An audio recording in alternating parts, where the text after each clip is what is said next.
I don't think it can be done any other way. You've got to spend time with people in order Mm-hmm. to develop the relationship with them. There's no magic formula. There's no, hey, read this book and it will solve all your problems. It doesn't.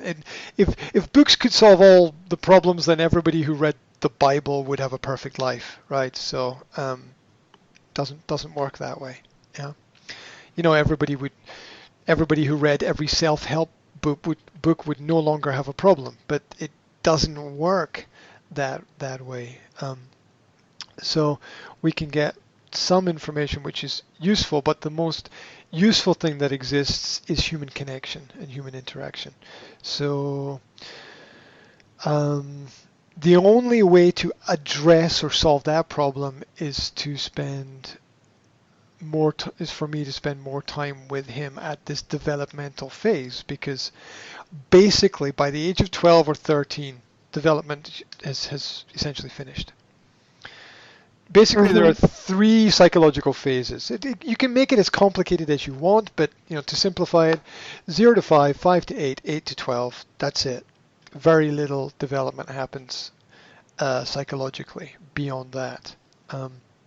So if we're not aware of what happened in those developmental phases, then it's difficult. And one of the things I did with my parents was question them about my own childhood and my own behaviors, and try to look for patterns and try to look for questions. And I realized at that point that they were even more clueless than I was about things.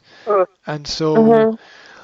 asking people who don't know how something works is never really going to get you to the answers that you need, which is why parents are good up to a point, and that point is different for different parents. And some it's like, some parents can give out all their wisdom in 5 seconds, right?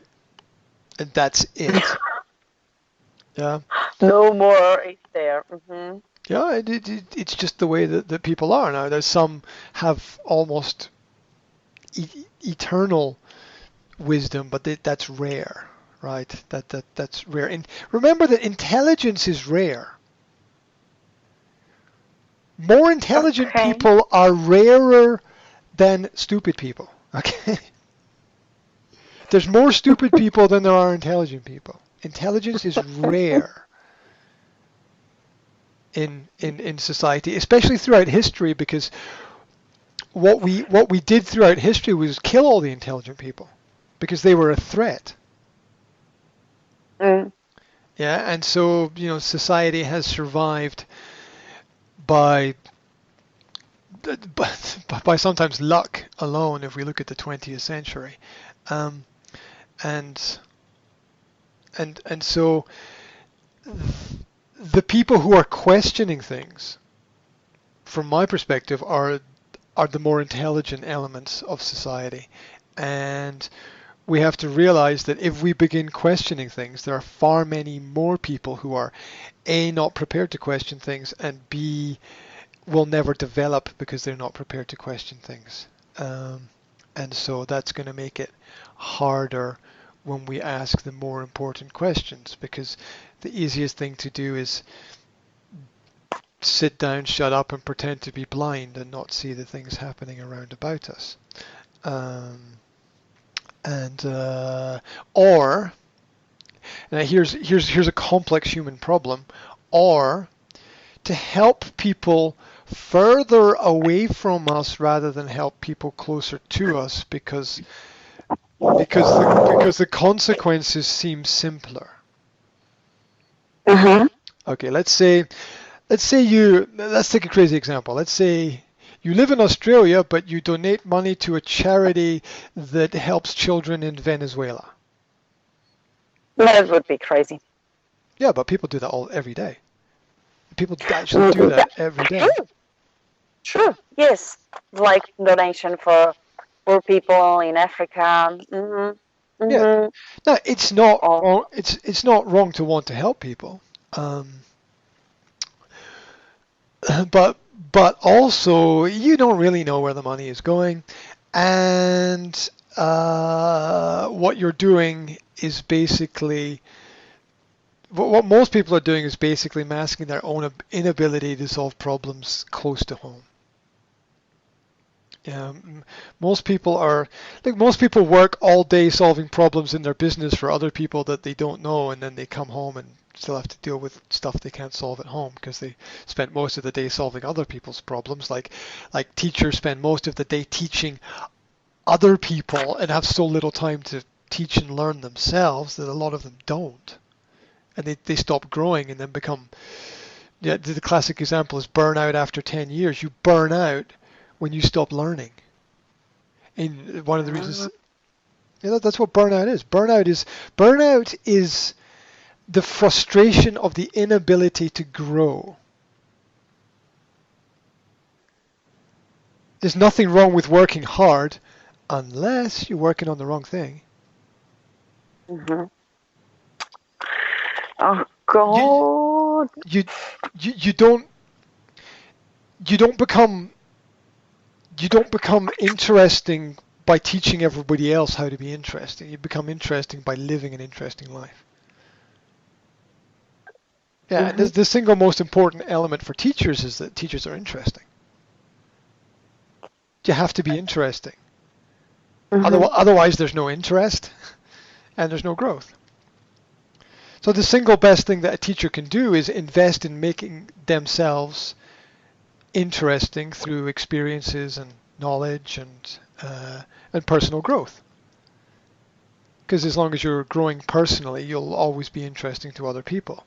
This idea that teaching is you've got to continue to give to other people is it's wrong, basically, because we give naturally if we have something to give. Yes, if we have something to give. Because it's like if you can help somebody with something, you help them if you can help them with it. There's no point trying to help them if it's not something that you have much experience or know anything about, or if that activity is going to make you completely exhausted. Because you get exhausted when your energy is channeled into the wrong things. Yeah. Like someone who trains too much. Yeah, you just burn out. Even if you're doing physical activity, you train too much, you burn out, right? You run out of energy. You have to feed yourself. And to be good to your class and your students and clients, you have to feed yourself. I make a conscious effort to spend 1 hour a day doing physical activity and 1 hour a day inputting new information into my brain. And this is information which hopefully will help me and help my clients. It's not fluff, but relaxation is okay, right? So I'm not going to go and read a romantic novel. I'm not against romantic novels, but romantic novels not going to feed into what I have chosen to do in my life. So other people, that might be very useful for them. Yeah. I don't know. I'm sure there's somebody that it's useful for somewhere. So we're all different. It's like you've got to. I am laughing because I think that would require a deeper philosophical thought. How reading a romantic novel is bringing something new into somebody's life. Well, first of all, you can. First of all, everything that exists for a reason. I said that earlier. So the single largest genre of books is romantic novels. So there's a big market for it. Yeah, and so you could read for research. You could read to be able to make yourself a better writer in that genre. You could, and that's a big business area. There's publicity and marketing and bookshops and films based on books and yada yada. So there's you could theoretically, you could, um, I don't know, you could run a website based on that. You could have side hustles and businesses related. You could have a florist's shop selling flowers because that's the romantic thing to do, etc., Yeah. etc., etc., etc. And you realize that emotions are big drivers of a lot of things within society, um, and so yeah, I'm sure somebody could turn it into something good there somehow. Um, which which sidetracks from a lot of things. The list, Mhm. right? I want to go back to the list. So All right. so Yes.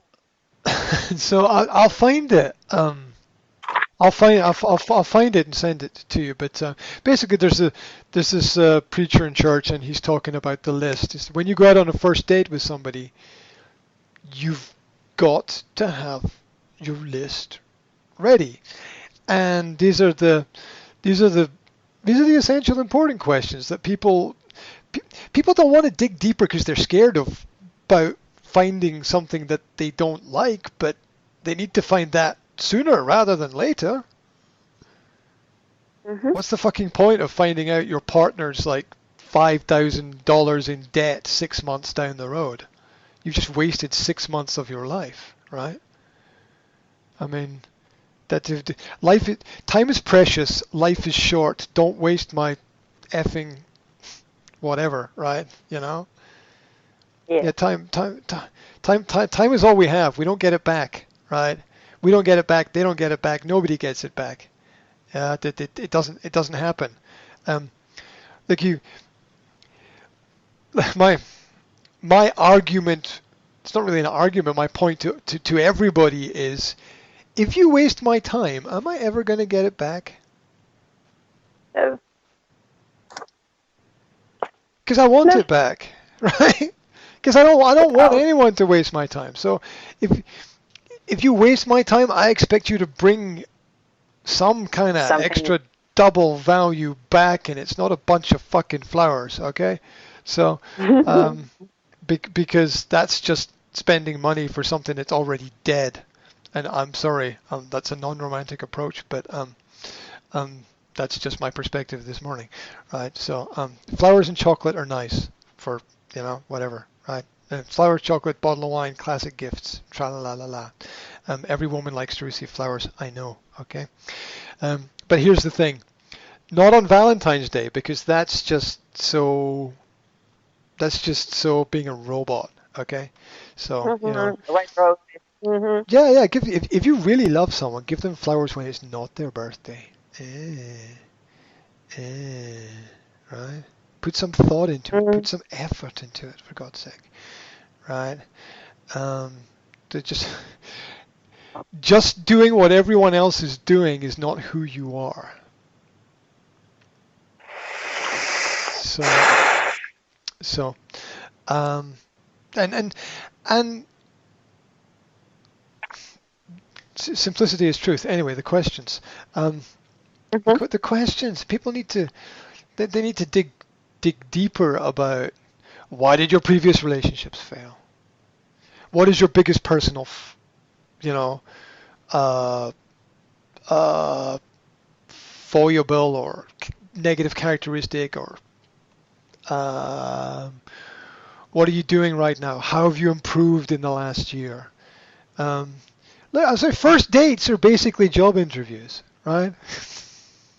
Well, I don't know, but I get the point. Some people are going to think that it's harsh, Mhm. but it's not really that way. It's not really harsh to ask the important questions, because once again, it's like a job interview, right? You're not gonna, like if there's a job interview and I'm the interviewer and you're the interviewee, you're not going to say, well, that question's a bit harsh. And I'm going to be like, no, well, I got to protect the position and the job, and I have a responsibility to my friends and my colleagues and the company, and um, these these questions are important. These questions matter. These questions, you you want to get paid. The company is a financial entity, so we have to check all the details of that. We have to be realistic, and um, it it's all. You also want to ask the questions in not just ask the question, but you want all the questions to be open questions, and these are questions that are not yes no answers, because on basically on a first date you don't know when the person says yes or no if it's true. You hope it's true, but Mhm. you want to verify things, so you want to get more. Yes, I do want to verify everything Yeah, twice or three times. Yeah, yeah, you said this. Mm. Mm-hmm. yeah. It's just like ask somebody, what does that mean? What does that mean to you? Um, you know, how find out how responsible the person is. Find out if they have financial debt. Find out if they have financial plan. Find out if they have life insurance. Not because you want to kill them, but because that's an egg- that's a sign of some level of responsibility. Find out about their family and their family relationships. Find out what they think makes a good relationship. Find out what they don't like about their parents' relationship. Um, and there's go into not just all the nice things, but all the negative stuff as well. Um, No, but perfect. and it's people do it later on because I don't know, they're maybe not prepared for that, or they haven't seen it done before. But it it does matter because of the time factor. And truth is, you only get to know people over time, but you can have more. The more information you have, the more value that your decisions contain, the more valuable they will be. So people people what is it? You get out of life not what you want, but what you accept. So Mm-hmm. people might want, I don't know, let's just take a abstract. People might want level 7, but if they accept level 4, then they'll live with level 4 and be happy with level 4, and also be unhappy that they didn't get to level 7. So um, what we what we are prepared to accept is, in essence, the quality of our life. And this is a difficult balance because people might set very high standards that are unrealistic, and so they might end up with nothing if they go the wrong way. That's a really difficult balance. But then you never get to the top of the mountain unless you try to get to the top of the mountain. You don't get to the top of the mountain from walking halfway up and sitting down and looking at the top of the mountain. You have to continue to seek that level of progress, which is also difficult because um, life tends to move at different speeds for different people. And there will be times of fast growth and slow growth. And in Mm-hmm. relationships, this is one of the key things that keeps And people has to to be the similar. you've Mm-hmm. you've The you've two got to people be. period. It's pretty much not exactly, but pretty much the same level. Yep, Mm-hmm. If one partner is yep, growing up yep, faster and the second one is not, yep. then it's a gap creation. Mm. Yeah, like if one partner decides to quest for the truth and the other partner is happy with half truth, end of relationship, right? Because um, one will progress and the other will not. Yeah. So that that's where I have seen two places where I've seen most relationships fail. Is number one, they failed from the start because people didn't ask the right questions, and they were doomed because the beginning was all wrong. And the second one is that people's growth and development was not in parallel. They didn't work together to keep things moving forward at a same rate or a similar rate, and they didn't support each other through that. And it's the future is unwritten. Therefore, that element is difficult to understand. And people tend to think in the modern world that there's always time and they can do it later, and here's the crazy example. Okay, so people think at the age of 35 they can still go out and have or find a successful relationship, right? And the window of It's getting smaller, yeah. smaller. But that's what I was growing up with. Yeah, I know. I understand. I understand that. It's you don't just walk into a shop and pick up the first thing you see and walk out and go, yeah, that was a good idea to do that. You need sort of more worldly understanding and the ability to realize. And look, if you have to pick the first thing that you see, then you have no negotiation skills. Right? Because you can't negotiate for something better. Yeah, relationships are also where we piece together the different pieces of the puzzle over time. We little things that don't just look at people, look at the people around people. Yeah, look at the kind of people that they attract. Yeah, and realize that we don't only have to deal with our partner. We got to deal with our partner's friends and our partner's family, and this is and if we don't have the right kind of support networks there, and this is where your parents failed you, and you have to work extra hard, because I think you can't really introduce a partner to your parents saying, look, here's a wonderful example of what the future holds in store for us.